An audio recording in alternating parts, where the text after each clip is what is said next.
Corona के वार इसलिए जारी हैं कि ये इस कायनात के खुदा अल्लाह वाहिद अल कहर के कंट्रोल से काम करता है। मैं ये बात पहले भी माजी की वीडियोस में बता चुका हूँ, इस पर कई सबूत भी बनाए जा चुके हैं। इस हवाले से अल्लाह ने मिरेकल भी डेमोस्ट्रेट किए हुए हैं। उनमें से कुछ वीडियोस ऐसी हैं जो कि यूट्यूब पर डिलीट कर दी गई, क्योंकि सच बहुत बुरा लगता है, कड़वा होता है, बर्दाश्त नहीं होता।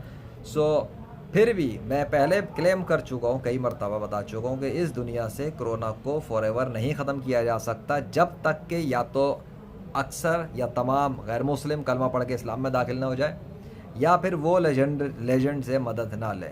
ठीक है, क्योंकि लेजेंड ही मदद कर सकेगा फिर इसको पूरी दुनिया से हमेशा के लिए ख़त्म करवाने में। ये तो हो गई एक बात। मेडिकल साइंस के थ्रू जितना मर्ज़ी वैक्सीन इस्तेमाल कर ली जाए, जितना मर्ज़ी डोजेस लगा ली जाए, ना तो 100% प्रोटेक्शन मिल सकती है हमेशा के लिए इस कोरोना से, ना ही कोरोना को हमेशा के लिए रोका जा सकेगा। इसलिए इसके वार चलते रहेंगे जब तक अल्लाह चाहेगा।